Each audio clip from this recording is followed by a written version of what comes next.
Yo, yo, what's going on, man?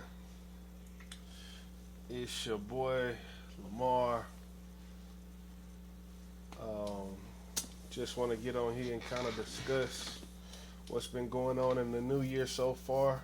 Um, with the three properties that I'm working on, the things I got up next, the things I got planned for the year. Yeah, so just wanted to get on here and give a quick update.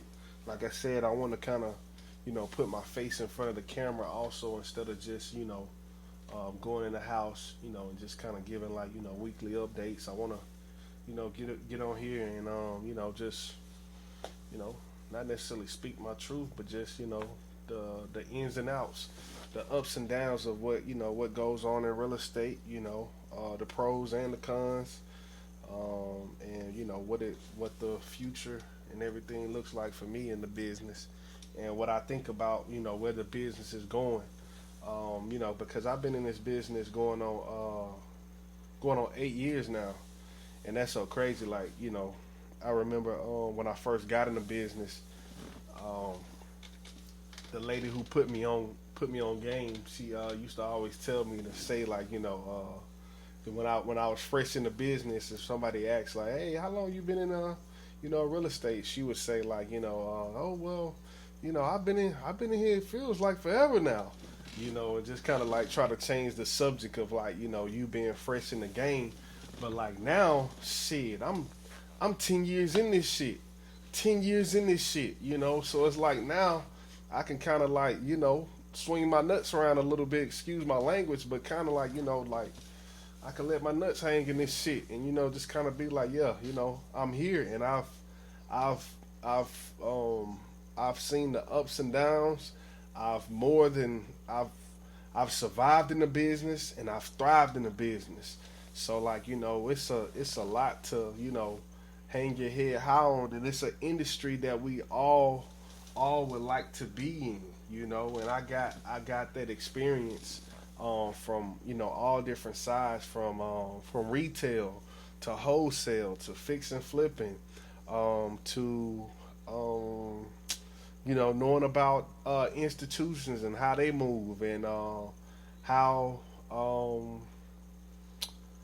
how lenders see the things that's going on. Like I always say like it's like I feel like they always talk about the seven streams of income and whatever the case may be, but I feel like personally there's seven streams of income, at least 5 to 7 streams of income, um, in whatever business that you have, whether that's like in real estate per se.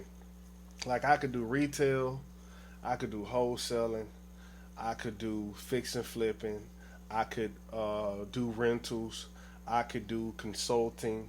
If I wanted to do mortgages, I could do that. Also, that's six right there. What's the seventh? Partnering, joint ventures on deals, kind of like just being like an investor from afar in deals. So I mean, it's seven ways of making money. And being honest with you, it's really more than that when you consider like this avenue of social media and whatnot. So I mean, you're really looking at 8 to 10 streams of income in real estate alone.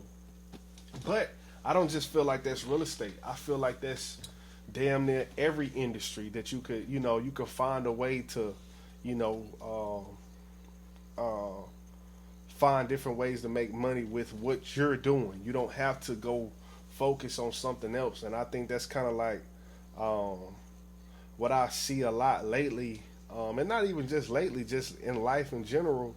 I see like a lot of times, like instead of people like focusing on one thing, we tend to like try to dip in and out, you know, with certain things, and like of course, sometimes certain things might require a change, but also too, if you got something good, I mean, it's just like a relationship. If you got something good, you try to make it work, as long as you possibly can. I know my eyes might be cutting out, but Minnesota and Detroit playing, they both 14-2 and whoever lose got to go to a 5 seed. The other team get the first seed in the NFC. So yeah, that's crazy. But but yeah, so like a lot of times you don't have to go, just keep jumping around. It's really damn near just like a relationship. I think it coincides with if you stick with something, you'll most likely find more success versus jumping, in and out the hula hoop or playing hopscotch, thinking that something gonna be greener on the other side. So nah, he didn't catch that. So yeah. So anyway, I know I just went off on a little tangent, but I tend to do more. I tend to do more of talking about just entrepreneurial things outside of just real estate too. Because just as long as I've been in real estate, I've damn near been trying to do this entrepreneurial thing for. I mean, that's going on 12 to 13 years. So. I just got a lot of experience in it, and I kind of see the mishaps and the failures that people have with trying to attain their goals and this purpose in life. I kind of see those type of things, playing out before my eyes, and I struggle with those things too. But I think ultimately it comes down to being resilient in this environment of trying to be entrepreneur and purpose and hell at the end of the day how we all make money, and I think it really is all this, even everything that I'm saying is really just about resilience, and persistence and consistency. So yeah, back to talking about the 3 properties and what's going on so far. And I think it's interesting. The reason I really wanted to talk about these 3 properties, even though I flipped properties before this, but it's my first time doing 3 at one time. That's really big for me. That's really big for me, being able to build up enough confidence, build up a big enough network, build enough trust in my lenders. Just being able to do something like this. So I think that's kind of like why I was like, you know what, shoot, let's document this, and then it's enough a lot of stuff going on to be able to develop a lot of content. So that's dope.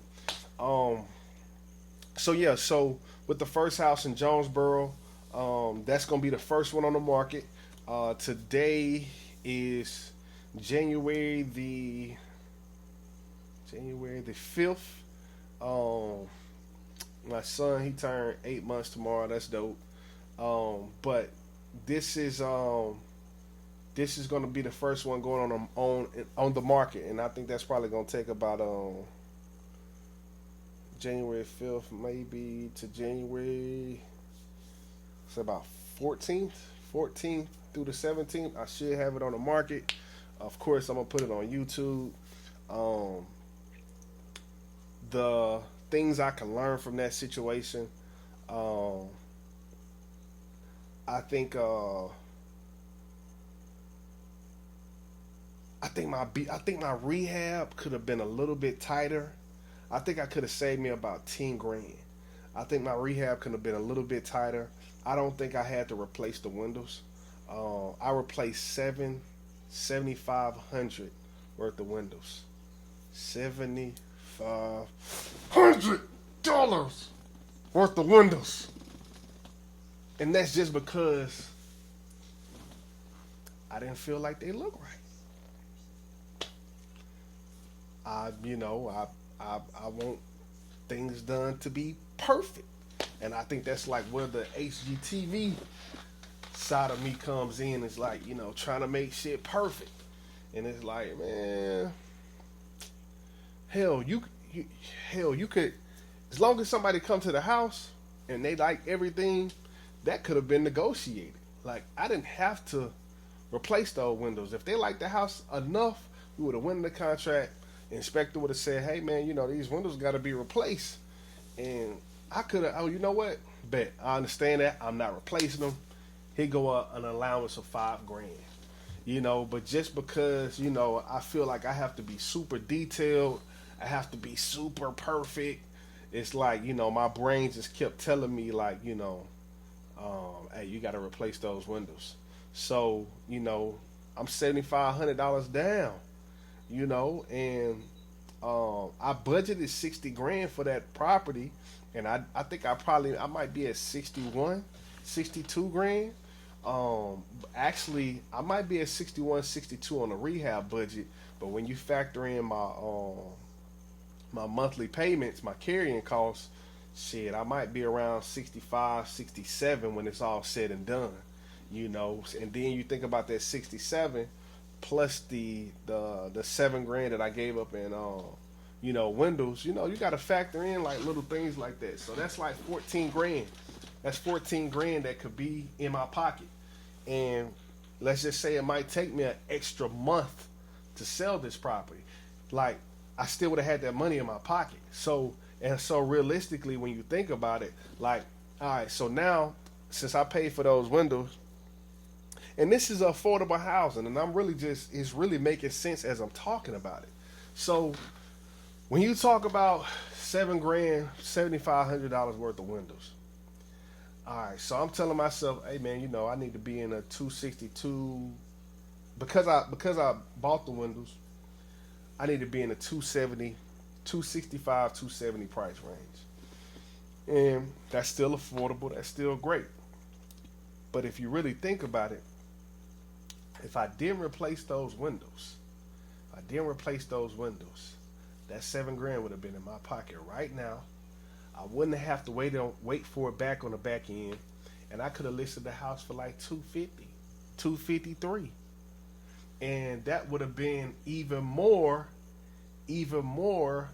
advantageous to somebody who's trying to buy the house.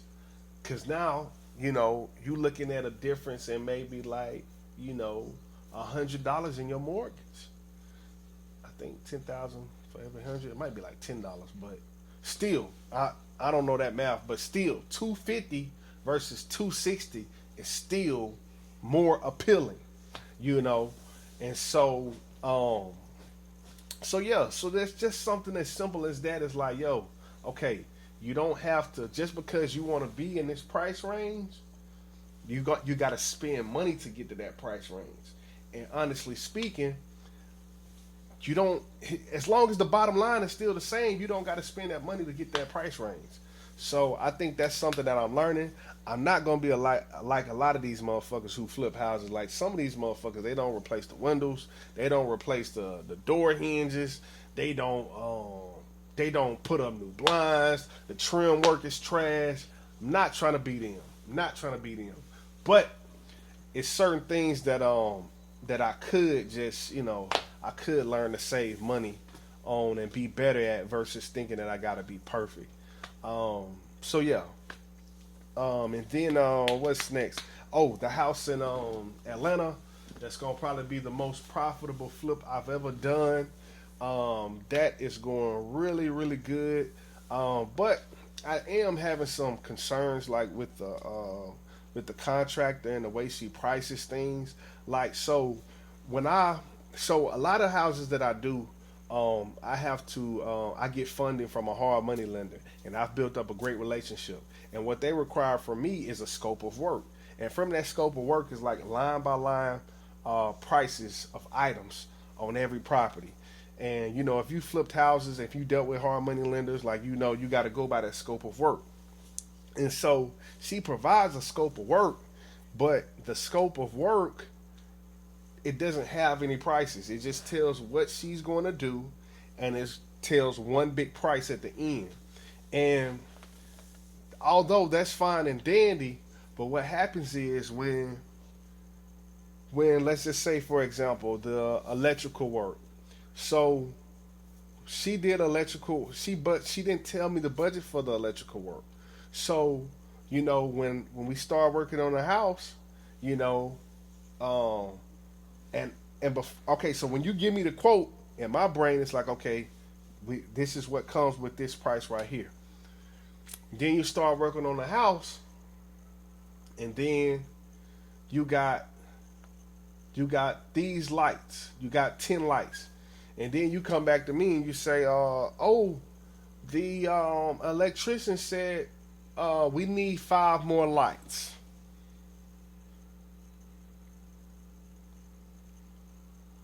So now I got to pay for the extra 5 lights because I don't know what the freak you budgeted for. I don't know what you budgeted for. So I gotta, just say, all right, cool. All right, that extra $500 for the lights. Oh, okay, cool. Because you could tell me anything. You could tell me anything. So and that's not the only thing neither. I think it's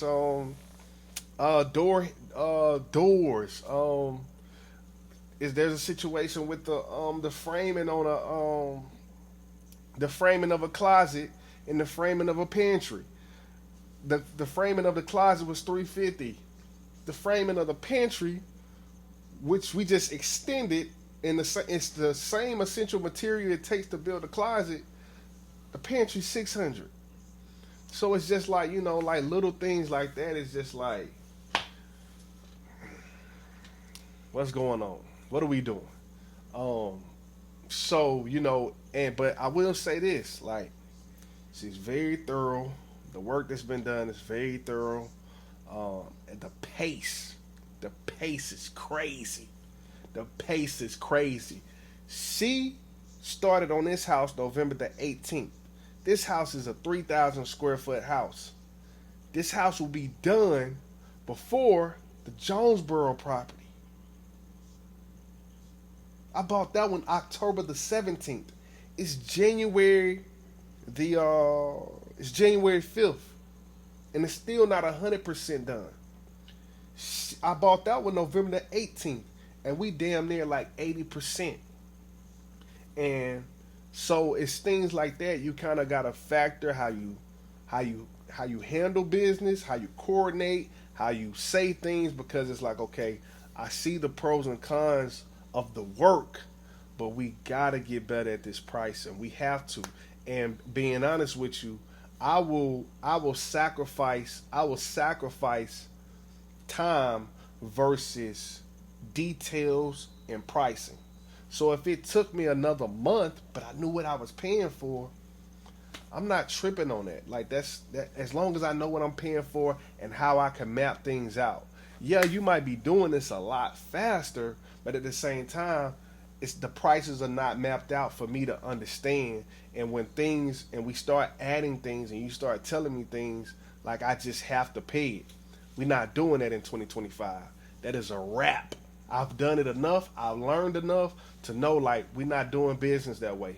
If you can't give me line by line item of what, and I'm not asking for you to give me a price of what you're paying, your labor and the material, but I need to know what that total price is for all those things. So when that extra thing do come, it's like, oh, okay, that makes sense. Oh, nah, I'm already above budget on that.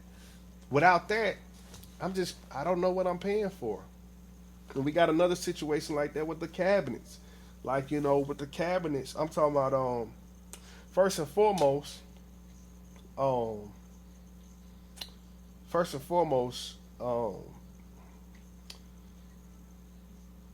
cabinets it's included. The budget I had with her is $115,000. So the cabinets were included. But then, she gives a suggestion about black cabinets, and I go with that suggestion. So we start flooring the house. We start the paint. I don't never really use white paint. I don't never really use brown flooring. I have, like I said in the first video, I have a certain way that I do houses. But just because we was flooring, everything was recommended. I went with a lot of her ideas, because she's a female as well. I kind of like just, absorb some of those ideas. Well, weeks later come by, my quote, it doesn't include black cabinets. That's white. So, there's going to be an upcharge. I'm like, all right, cool. That's cool. But this is where the problem come in at. I went and got my cabinet guy thorough, super thorough. Work is great. I went and got a price from him. You know, we're at $20,000 on cabinets. It's a really big kitchen. You got 2 secondary bathrooms. You got a master bathroom, wet bar. We're doing floating shelves, so you know it's pretty expensive. But now I'm looking at her quote. She come back and she tell me, and mind you, I hadn't got numbers from her. I had been asking about these cabinets for like maybe a week. She come back and tell me, oh, my cabinet material and labor is $7,000.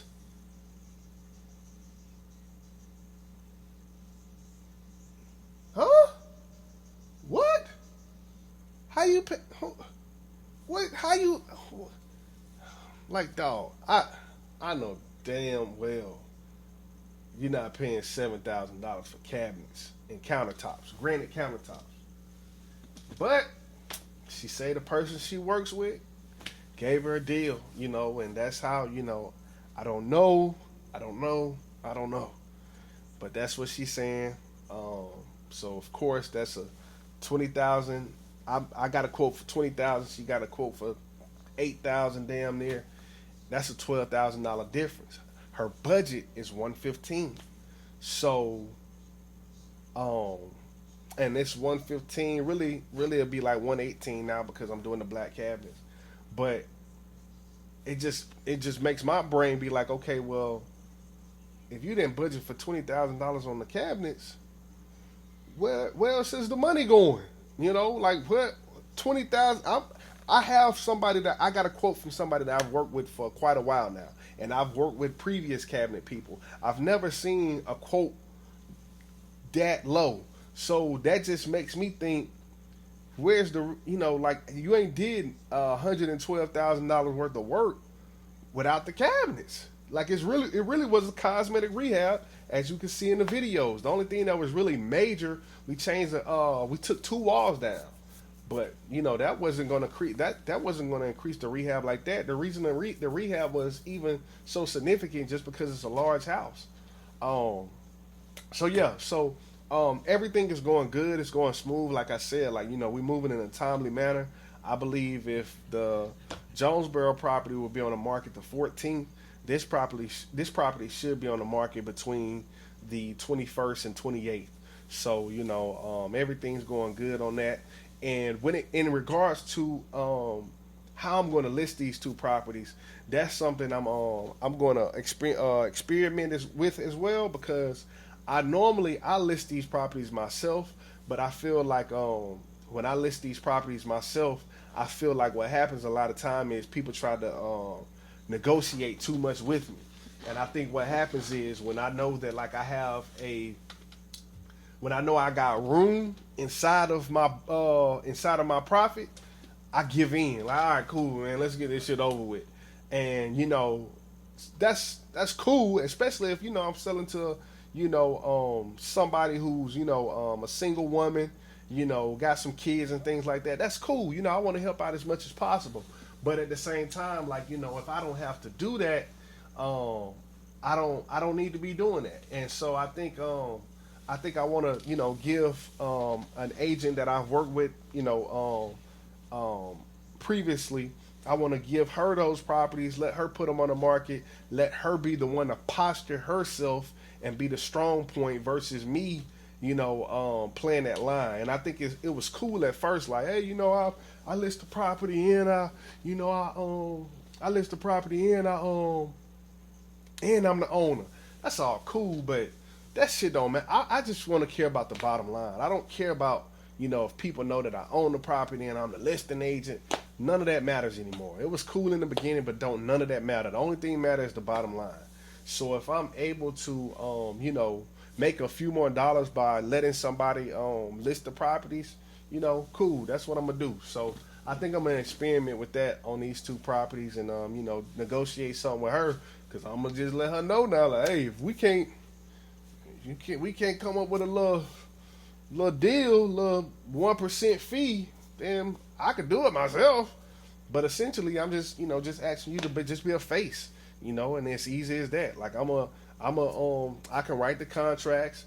Me and you can you can just come back and tell me a price. I say, hey, you go back at this price. You don't have to do nothing but just take a phone call, take a couple phone calls, and just be a face uh, that makes the listing agents think that, hey, this is really a big corporate company that I'm dealing with, or this really big investor that I'm dealing with.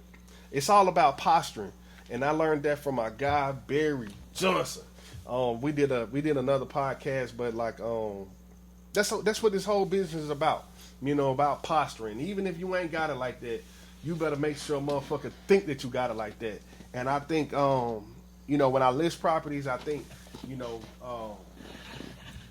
it helps, but I think I think you can posture yourself even more if you have somebody listing properties for you, and that whole, just from my experience, that idea, it kind of makes not listing agents but buyers agents be like, okay, all right, we gotta see who we dealing with.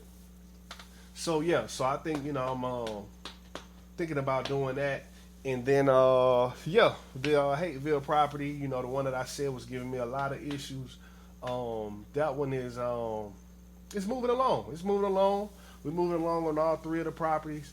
I do kind of foresee staying still with the Hateville property, but I kind of already just talked to my resources and my contractors and stuff like that, and kind of told them where I'm going to be on that property. So we'll see. And yeah, man. That's what I got for today. Yeah, stay tuned. Appreciate you.